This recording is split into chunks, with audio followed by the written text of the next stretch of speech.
வணக்கம் நண்பர்களே, welcome to all RS Thoothukudi விவசாயி யூடியூப் சேனல். நான் உங்கள் ஆர்எஸ் ராஜகோபால். இன்னைக்கு நம்ம வீடியோவில் என்ன பார்க்க போகிறோம்னா, நம்ம முருங்கை மரத்தெல்லாம் வெட்டி விட்டு ஒரு 90 நாள் ஆகுதுங்க. இந்த 90 நாள் ஆகும்போது நம்ம முருங்கை மரத்துலலாம் பிஞ்சி எப்படி வந்துருக்கிறத நம்ம இப்போ வீடியோவில் பார்க்க போகிறோம். முதல்ல நம்ம இப்போ பார்க்க போகிற ரகம் பிஏ டேனியலுங்கிற ரகங்க. இந்த ரகத்தை தான் நாங்கள் ஒரு 7-8 வருஷமாகவே விவசாயம் பண்ணிட்டு வரோம். நம்ம இந்த தோட்டத்தில் முருங்கை மரத்தை வெட்டி விட்டு ஒரு 3 மாதம் முடிஞ்சுங்க. இந்த 3 மாதம் முடிஞ்சிச்சு. இப்போ ஒரு 90 கரெக்டாக 90 நாள் 91 நாள் ஆகிட்டு. இந்த டைமில் நம்ம தோட்டத்தில் எப்படி நம்ம முருங்கையில் பிஞ்சுகள் இறக்க ஆரம்பிச்சிருக்கு பாருங்கள். நல்லா ஒரு பக்கம் பூவும் இருக்குது. அந்த பூக்கள்லாம் இப்போ நல்லா பிஞ்சுகளாக மாறிட்டு வருது. இந்த மாதிரி 90 நாட்களில் நமக்கு பிஞ்சுகள் கரெக்டாக வரணும்னா நம்ம அதுக்கு தக்க மருந்துகள் அடித்து மரத்தை பராமரிக்கிறதும் ரொம்ப அவசியங்க. நம்ம சும்மா ஏனதானம் பராமரிச்சோன்னா இந்த மாதிரி 90 நாட்களில் நமக்கு பூ பிடிச்சி நல்லா பிஞ்சுகள் வர்றது கொஞ்சம் கஷ்டம்தான்.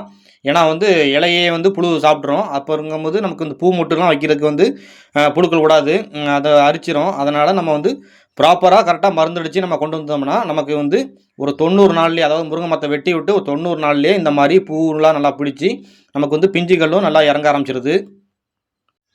நம்ம தோட்டத்தில் ஒரு 10 நாளைக்கு ஒரு தடவை பொதுவாக பெர்மாசெக்ட்டு, மோனாசில் இந்த 2 மருந்தில் ஏதாவது ஒரு மருந்தை ஒரு 10 லிட்டர் டேங்குக்கு 10 mlங்கிற கணக்கில் நம்ம 10 நாளைக்கு கண்டினியூவாக நம்ம ஸ்ப்ரே பண்ணிகிட்டே வருவோம். அதனால் நமக்கு இந்த பூக்களையும் சரி, இந்த மரத்தில் உள்ள சரி, எந்த ஒரு புழு பூச்சியும் அரிச்சு அதை தாக்குதலுக்கு பண்ணுறது கிடையாது.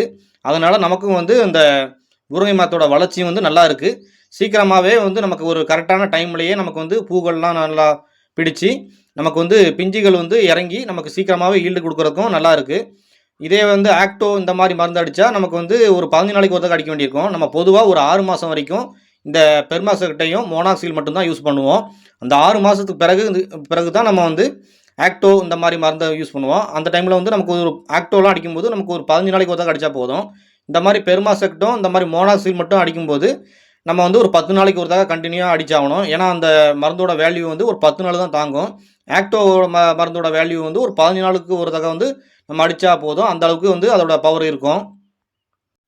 இன்னுமே மருந்தில் நிறையா வெரைட்டிக்கு இருக்குங்க. அதாவது என்கவுண்டர்னு சொல்கிறாங்க, கிளாடியேட்டர்னு சொல்கிறாங்க. ஆனால் நம்ம இந்த பெர்மாசெக்ட்டு, மோனாசில், அதுக்கு அடுத்தபடியானா நம்ம ஆக்டோ, இந்த ஒரு 3 விதமான மருந்தை மட்டும்தான் யூஸ் பண்ணிகிட்டு இருக்கோம். ஒவ்வொரு கடைகள்லையும் ஒவ்வொரு விதமான மருந்து கிடைக்க தான் செய்யுது. நமக்கு இந்த 3 ரகமான மருந்தே போதுமானதாக தான் இருக்குது. அதனால் நாங்களும் ஒரு 7-8 வருஷமாகவே இந்த மருந்தை தான் யூஸ் பண்ணிட்டு வரோம். நமக்கும் ஓரளவுக்கு நல்ல ஒரு ஈல்டை தான் தருது. எந்த ஒரு ஈல்டில் எந்த ஒரு குறைபாடும் இல்லை. அதே மாதிரி நல்லா சாணி உரமும் நம்ம முருங்கை மரத்தை வெட்டின உடனே நம்ம முருங்கைக்கு மண் கூட்டி நல்லா வச்சுருவோம். ஒரு தடவை வருஷத்துக்கு ஒரு தடவை சாணி உரம் 2 சைடும் நல்லா வச்சுருவோம் மரத்துக்கு. அதனால் நமக்கு ஈல்டுக்கு எந்த குறையும் இல்லை. அதே மாதிரி நம்ம ஒரு 20 ஒரு 30 நாளைக்கு ஒரு தடவை ஒரு கொஞ்சோண்டு டிஏபி உரத்தையும் நம்ம முருங்கை மரத்தை வெட்டி ஒரு 2 மாதம் ஆன பிறகு முருங்கை மரத்தோட 2 சைடும் நம்ம ஒரு 100 கிராம் அளவில் நம்ம உரம் கொடுத்துட்டு வரதுனால நமக்கு சீக்கிரமே பூக்காம்பு எடுக்குது. அதே மாதிரி நல்லா பிஞ்சு இறக்குதுங்க. அதே மாதிரி இப்போ நமக்கு நல்லா பிஞ்சுகள் இறங்க ஆரம்பித்த பிறகு நமக்கு இந்த டிஏபியோட சேர்ந்து கொஞ்சம் பொட்டாசியம் நம்ம கலந்துக்கிட்டோம்னா நமக்கு காயும் நல்லா ஷைனிங்காக வரும். நல்லா, அதாவது நமக்கு காய் ஷைனிங்காக வந்துச்சா நமக்கு ரேட்டும் நல்ல விலைக்கு போகும். முருங்கைக்காய் விலையை பொறுத்த வரைக்கும் இப்போ ரொம்ப டவுனாக தாங்க இருக்குது. இன்னும் ஒரு மாதத்துக்கு கழிச்சு நமக்கு முருங்கைக்காய் கொஞ்சம் ஓரளவுக்கு ஆவரேஜாக நல்ல விலைக்கு போகும். வீடியோ பிடிச்சிருந்துச்சுன்னா லைக் பண்ணுங்கள். மறக்காமல் ஆர்எஸ் தூத்துக்குடி விவசாயி யூடியூப் சேனலை சப்ஸ்கிரைப் பண்ணுங்கள்.